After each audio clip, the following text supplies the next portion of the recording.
సుమన్ గారు మీరు ఇందాక ఒక మాట అన్నారు, నన్ను ఎవరు మోసం చేశారో వాళ్ళకి తప్పకుండా కర్మ విల్ టేక్ కేర్ అని చెప్పి. ఎవరు మోసం చేశారు సార్ మిమ్మల్ని? అంటే తెలీదు. Were you able to trace ఎప్పుడైనా? నాకు ఎవరు మోసం చేసినది ఇంకా నాకేంటంటే క్లారిటీ లేదు. అంటున్నారు వాళ్ళు వీళ్ళు అంటున్నారు. I don't have clarity, but I'm not bother about it. At the same time మళ్ళీ భగవంతుడు నన్ను ట్రాక్లో పెట్టారు, నేను వెళ్తున్నాను, నా బండి నడుస్తుంది, ఓకే. సో ఎవరు తప్పు చేశారో ఎందుకు నేను చెప్తానంటే, మా అమ్మగారు చాలా ఏడ్చారు. అవును సార్. మా అమ్మగారు చాలా సఫర్ అయ్యారు. నేను ఆవిడ కోసం ఈ మాట అంటున్నాను. ఆవిడ ఆత్మకి శాంతి రావాలని చెప్పి నేను చెప్తున్నాను. దెబ్బ నాకు కాదు, దెబ్బ మా అమ్మ కూడా తగిలింది. నేను ఎంతో గారభారంగా పెంచి ఎంతో చేసి ఆవిడకి అది తగిలింది. అది సో నేనేం చెప్పట్లేదు, అది వదిలేస్తున్నాను. సరే కర్మలో అది నేను చేయాలి. మీ కర్మ ప్రకారం మీకు ఏముందో మీరు అనుభవిస్తారు. అది ఒక కొరియర్ వస్తాడు, చేయిస్తాడు, తప్పదు. అందుకే మీరు కొన్ని న్యూస్ మీరు చూస్తే ఘోరమైన యాక్సిడెంట్లో చనిపోయారు, ఘోరమైన దీంట్లో ఇది జరిగింది, ఆత్మహత్య చేసుకున్నారు, రోగం వచ్చి హాస్పిటల్లో ఎన్నో నెలల నుంచి ఉన్నారు. ఇవన్నీ కర్మ అండి. ఇది డబ్బు పవర్ అక్కడ ఏమి చేయడానికి లేదు. సో నేను దాన్నే నమ్ముతున్నాను. నేను ఎవరన్నా చెప్పాలంటే కూడా నేను భయపడతానండి. సుమన్ బోలాశంకరుడు ఏం కాదు, సుమన్ మంచివాడు. లోపల ఇంకో సుమన్ ఉన్నాడు, పిశాచి వాడు పడుకుని ఉంది లోపల. కానీ ఓ అమ్మాయి నేను ఎవరండి మిమ్మల్ని శిక్షించడానికి, మిమ్మల్ని తిట్టడానికి నేను ఎవరు? నాకు అర్హత లేదు. తప్పు చేసినప్పుడు నేను చెప్తాను, ఇది వద్దు, బాగాలేదు, చేయొద్దు. ఒకసారి, రెండుసారి, మూడోసారి నువ్వు వెళ్ళిపో అంటాను. మా స్టాఫ్ అందరూ వాళ్ళకి తెలుసు నా గురించి, అడగండి. ఎప్పుడైనా ఎన్నో తప్పులు వాళ్ళు చేస్తారు, మనుషులే కదా, ఎన్నో తప్పులు చేస్తారు. నేను చెప్తాను ఇలా చేయవద్దు అంటాను, చేయవద్దు అంటాను. దాని తర్వాత వాళ్ళు కరెక్ట్ అవుతారు. నేనెవరండి వాళ్ళని శిక్షించడానికి, కొట్టడానికి? నో, రాంగ్ అది. సో ఎవరైతే చేస్తారో ఆ శిక్ష అనుభవించి తీరాల్సిందే. అది సర్పదోషం అంటారు, దాన్ని ఏవేవో దోషం అంటారు. కానీ ఉన్నపళంగా ఒక అమాయకపు ఒక మధ్యతరగతి కుటుంబం నుంచి వచ్చి సినిమాలో ఇంట్రెస్ట్ కూడా మీరు ఎప్పుడు ఎక్స్ప్రెస్ చేయకుండా ఓవర్ నైట్ చక్కగా స్టార్డమ్ వచ్చి స్టార్ అయిపోయి సక్సెస్ చూసిన టైంలో ఒక పెద్ద బండరాయి వచ్చి మీ నెత్తి మీద పడి మీరు సొసైటల్గా అవమానాల పాలయ్యారు. మీ గురించి రకరకాల మాటలు అన్నారు. ఇంట్లో కుటుంబంలో ఇబ్బంది, అమ్మగారికి ఆవిడని చూడలేక మీకు మళ్ళీ ఇబ్బంది. ఎవరితో చెప్పాలి, సంజాయిషి చెప్పాలా, జనానికి చెప్పాలా, ఇవన్నీ ఉంటాయి కదా సార్. ఎలా హ్యాండిల్ చేసుకున్నారు మీరు అలా? భగవంతుడు నమ్ముకున్నాను. My conscience was clear. నేను జైల్లో ఉన్నప్పుడు కూడా మై కాన్షియన్స్ వాజ్ క్లియర్. ఏం జరుగుతుందో అది జరుగుతాయి. Who were your friends sir at that time? మీరు జైల్లో ఉన్నప్పుడు ఎవరు లేరండి. నన్ను డైలీ ఒక సెల్ మార్చేవారు, ఎందుకంటే ఫ్రెండ్షిప్ అవుతుందని చెప్పేసి మార్చేవారు. ఒకే సెల్లో డైలీ పెట్టరు. మొత్తం క్లోజ్ ప్రిజన్ ఉండేది, అక్కడ పెట్టేవారు. క్లోజ్ ప్రిజన్లో చాలామంది పెద్ద పెద్ద మర్డరర్స్ ఉండేవారు. అప్పుడు ఆటో శంకర్ని ఒకటి చాలా ఫేమస్, 7 మంది పెళ్ళాలని గోడలనే ప్లాస్టర్ చేసాడు, కింద సమాధి చేసాడు. వాళ్ళతో పాటు పెట్టారు సార్ మీరు? అంటే ఆ సెల్లో ఆ వార్డులో ఉన్నాడు. అతను పేరు మర్చిపోయాను. అతను 12 మంది ఫ్యామిలీ మెంబర్స్ని చంపేశాడు. వాడికి ఉరి వేశారు. అంటే క్లోజ్ ప్రిజన్ అది. క్లోజ్ ప్రిజన్ నుంచి మళ్ళీ నేను బయటకు, అప్పుడు మన కరుణానిధి గారు పొలిటికల్ ప్రిజనర్గా వస్తే సుమన్ ఎందుకు అక్కడ పెట్టారు, అతను మామూలు గుండాజ్ యాక్ట్ కదా, బయట తీయండి అని చెప్పి అప్పుడు నన్ను బయట తీసుకొచ్చేసి మామూలుగా డైలీ ఒక్కో సెల్లో మార్చారు.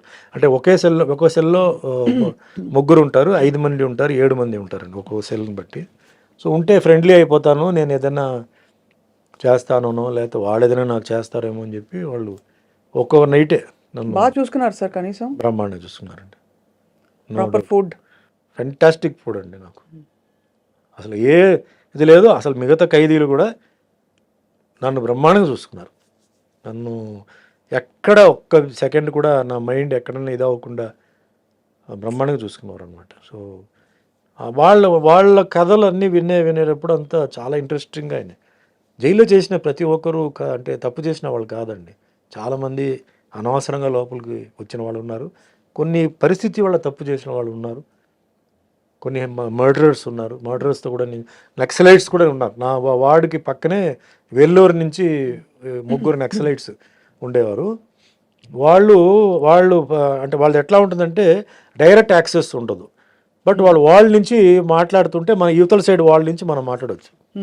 అప్పుడు సుమన్తో మాట్లాడాలని చెప్తే పిలిస్తే వెళ్తే ఫుడ్ ఎలా ఉంది, మీకు దాల్ అదంతా ఎలా ఉంది అంటే బాగానే ఉంది.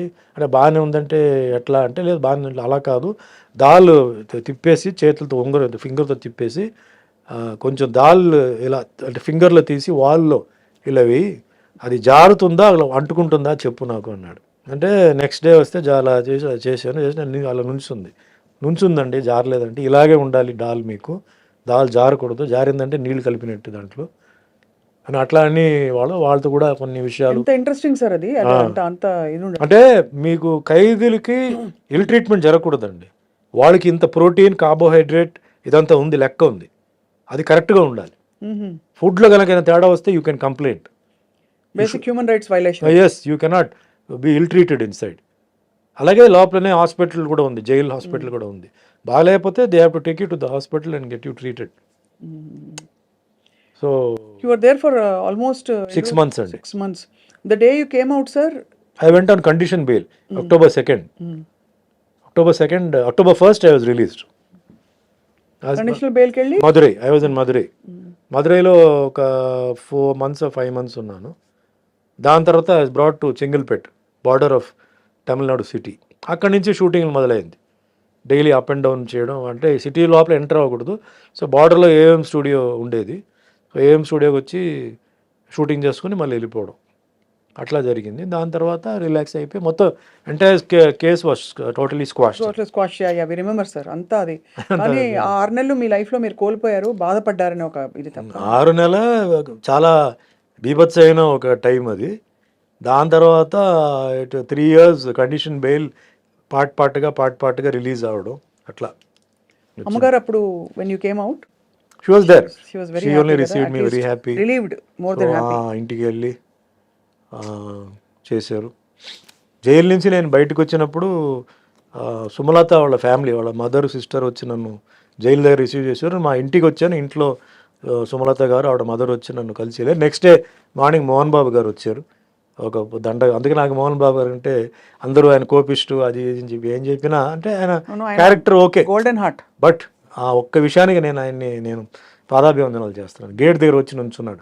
నేను ఎవరిని కలవడానికి ఇష్టం లేదని మా అమ్మగారు చెప్పారు, లేదు మోహన్ బాబు వచ్చున్నారు లోపల పిలువ అంటే, సరే గేట్ తీయని వచ్చి నాకు పూలదండ వేసి షిరిడి సాయిబాబా ఆశీర్వాదాలతో మళ్ళీ నువ్వు సినిమా ఇండస్ట్రీలో రావాలి సుమన్, మళ్ళీ నువ్వు వస్తావు, బాబా బ్లెస్సింగ్స్ ఉంది, డెఫినెట్గా నువ్వు వస్తావు, నువ్వు ఏం భయపడొద్దు, నీ సీట్ నీకే వస్తుంది చెప్పి అంటే ఒక ధైర్యం చెప్పేసి పాపం వెళ్ళాడు. ఎందుకు రావాలి ఆ మనిషి, బట్ వచ్చారు పాప ఆయన వచ్చారు. సో అందుకే నాకు ఆయన నా గురించి తిట్టకపోయినా ఏం చేసినా మనిషి అంటే క్యారెక్టర్, అలాంటి క్యారెక్టర్ అది.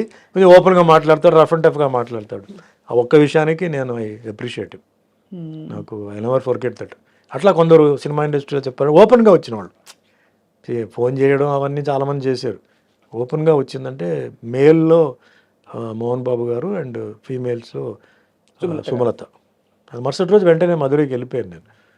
సో అట్లాగే పెళ్ళికి కూడా మోహన్ బాబు గారు ఆయన మార్నింగ్ 5:15 or 5:30 పెళ్లి మండపానికి వచ్చి 2 చందనం గార్లెండ్స్ ఉన్నాయి, అది తీసుకొచ్చేసి ఇచ్చి, ఇది 2 మీ మెడలో ఉండాలి, నాకు ఫోటో పంపాలి, నాకు లాస్ట్ దాకా తీయకూడదు, నేను ప్రచారానికి వెళ్తాను అని చెప్పేసి పాపం ఇచ్చి రాణిమేమే హాల్లో చెప్పేసి ఇచ్చి వెళ్ళారు అనమాట.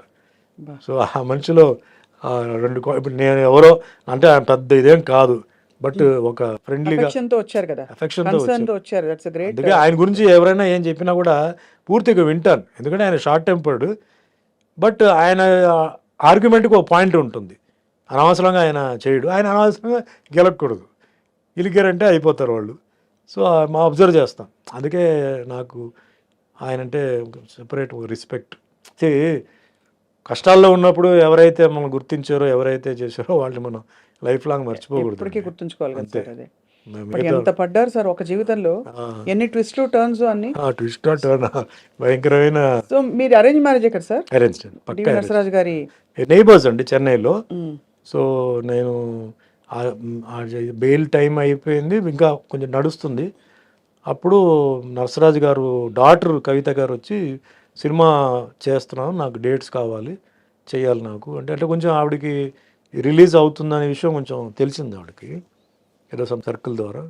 సరే ముందు నేను రిలీజ్ అవ్వాలి కదండి, అయిన తర్వాత చూద్దామని చెప్పి, తర్వాత 2-3 months తర్వాత రిలీజ్ అయింది. దాని తర్వాత చేద్దామని చెప్తే ఫైనల్గా ఆవిడ సినిమా కుదరలా. డైరెక్టర్స్ ఈ సినిమా వచ్చింది అప్పుడు మధ్యలో, పెళ్లి సినిమా. రియల్ లైఫ్ పెళ్లి Real life సందడి సినిమా.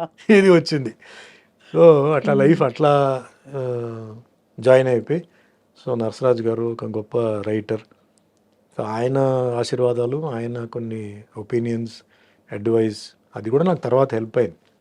ఏదో మనం యాక్టర్ అయిపోయాము మాకు అన్నీ తెలుసు అని కాకుండా, ఎందుకంటే ఆయన ఎన్టీఆర్ గారి గురించి, నాగేశ్వరరావు గారి గురించి, కృష్ణ గారి గురించి, కృష్ణరాజు గురించి సో అని చెప్పేవారు. సో ఒక్కొక్కరు వాళ్ళ క్యారెక్టర్స్ ఏంటి, హౌ దే సస్టైన్ ఇండస్ట్రీలో.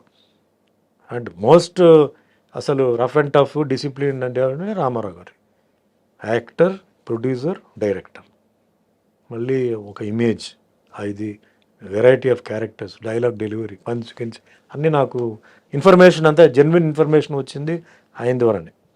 సో నాగేశ్వరరావు గారి గురించి,